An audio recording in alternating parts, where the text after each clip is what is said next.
Okay, the next thing we're going to look at is graphs of trigonometric functions. So let's just go back to the meaning of sine and cosine as it came from our unit circle.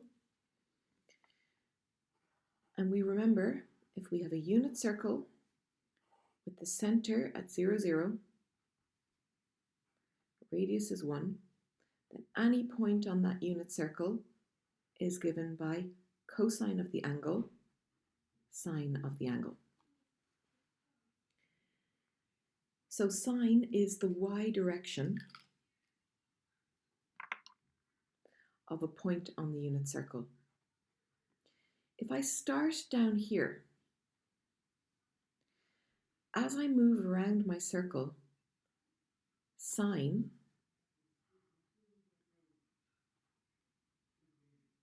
goes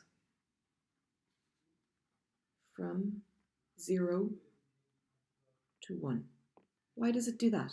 Because my y direction is going up, up, up, up, up as I come around. Then I reach a peak.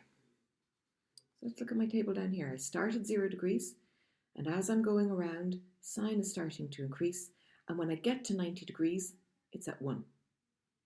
Then I start to come down like this. So as I come down from that point, sine goes from 1 back to 0. And you can see that's happening. Coming down, my y value is decreasing until I get to 180 degrees, a straight line, and then I'm back to 0 again because my y value has come to 0.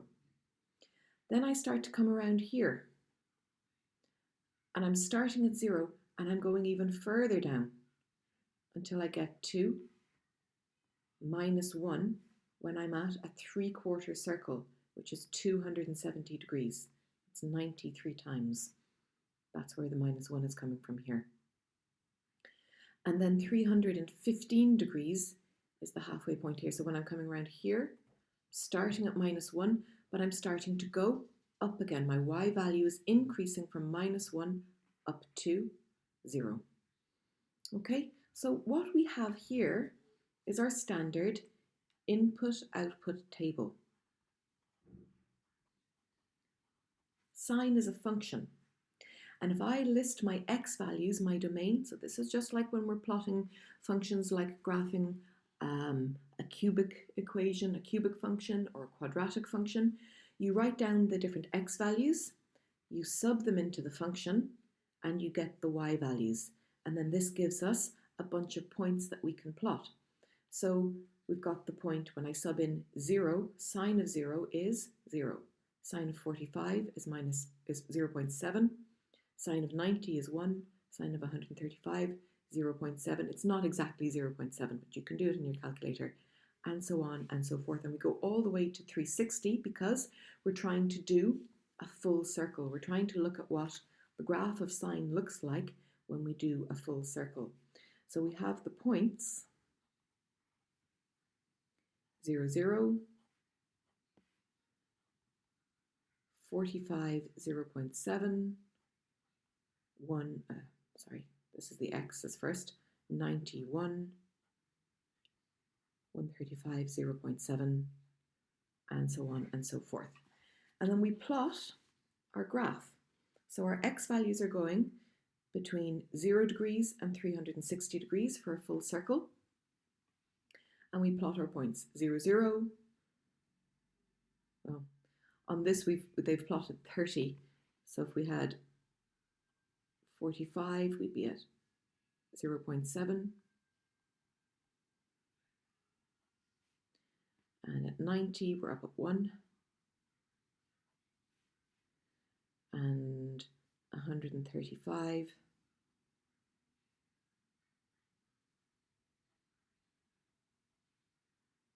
0.7, and so on and so forth. And you plot the points, and then you try and draw a smooth curve through the points that you've drawn,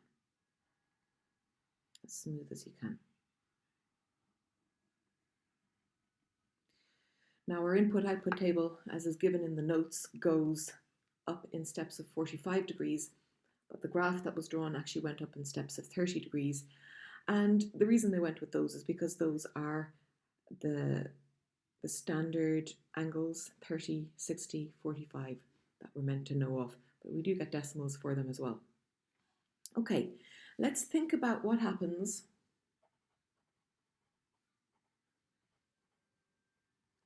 if you go around the circle,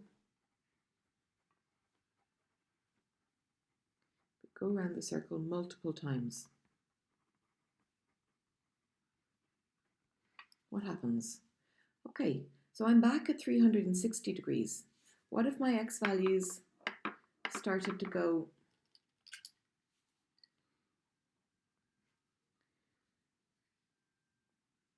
(360 plus 45 degrees, so 405, and then another 45 degrees, 450, 495,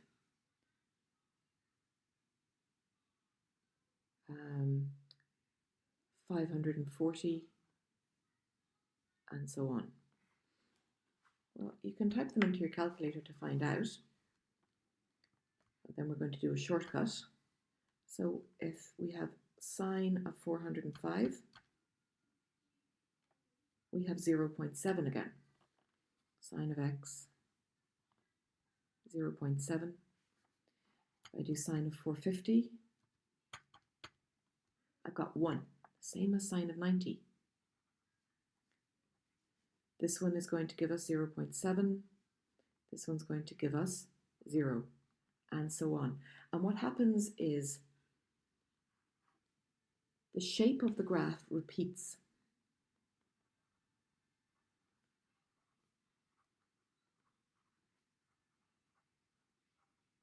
And it repeats every 360 degrees.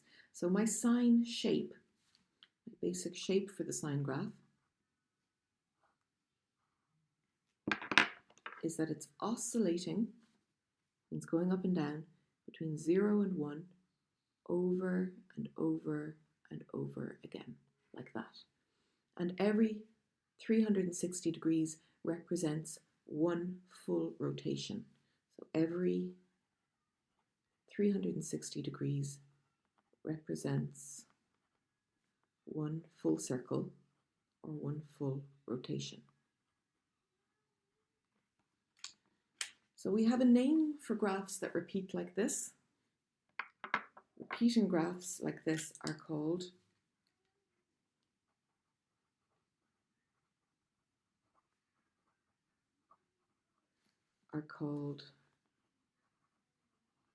periodic functions, and you need to know that.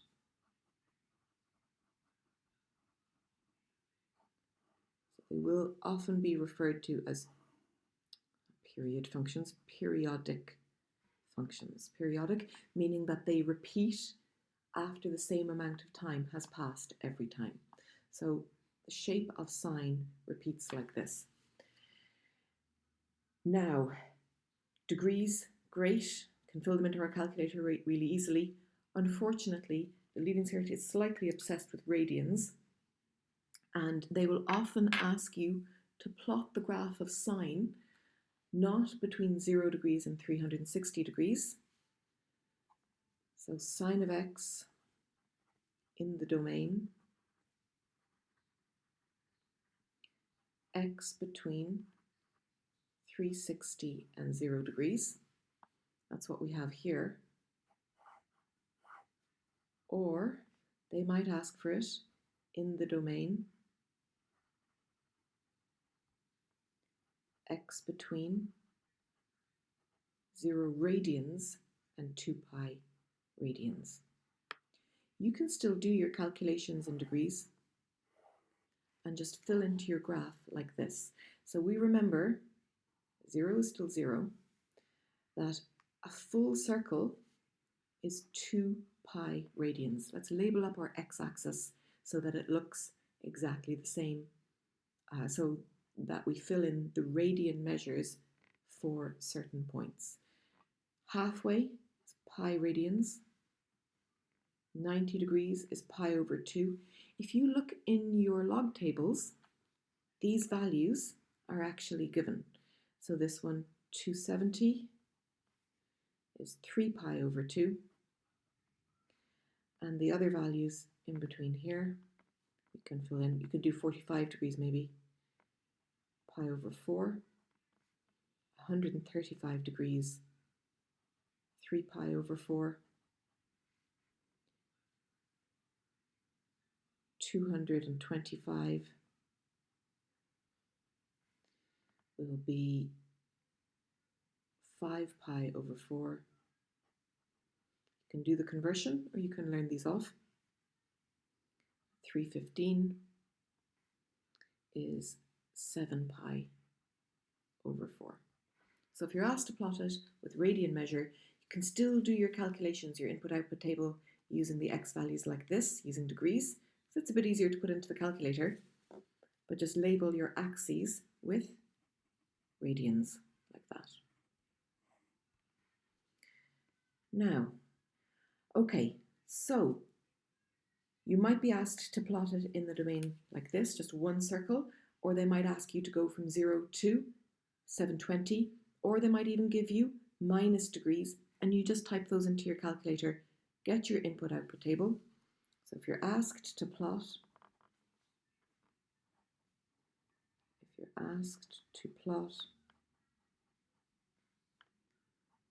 the graph of sine or cosine or tan,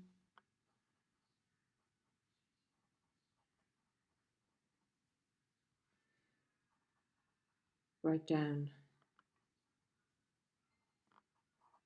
your x values. You can go in steps of 30 degrees or in steps of 45 degrees and make an input-output table.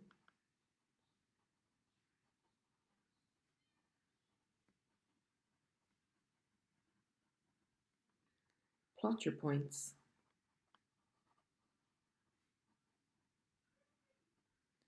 and draw a smooth curve between them. Draw a smooth curve between the points. And you should know the basic shape of sine of x, that it goes from 0 to 1 to minus 1. So I'm going to do that in the minus direction as well. The basic shape of sine of x is that it goes between minus 1 and 1, and that it repeats every 360 degrees. Like this, over and over and over again. And it also repeats going backwards like this, every 360 degrees.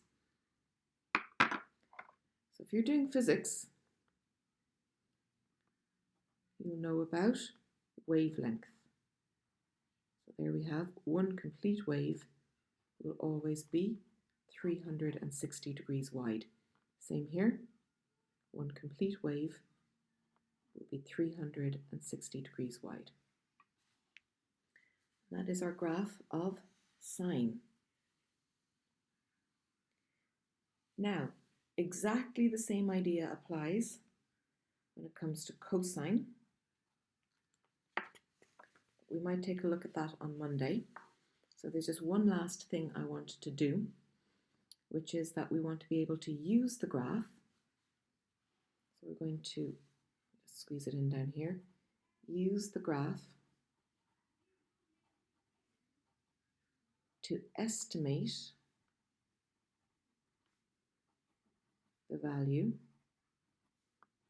of sine of 120 degrees.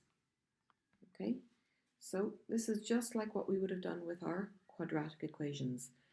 I find my x value on the x-axis. I draw a line until I hit my graph, and then I come over like this. And that looks like maybe 0.2 Okay, so sine of 120 degrees, it looks like it's approximately 0.85. Excuse me. So let's check that in our calculator. Sine of 120. Sine of 120, root 3 over 2, and it's 0.86. So you know my graph wasn't that detailed, but that's a fairly good estimate, and that would be an acceptable estimate for what we have there. Okay, so what do we need to be able to do with these graphs? We need to be able to plot them in a given domain, whether the domain is in degrees or radians. We need to know the basic shape of it, the fact that it repeats every 360 degrees or every 2 pi radians. And we need to be able to use the graph to estimate certain values. We also need to be able to go the other way. So what values of x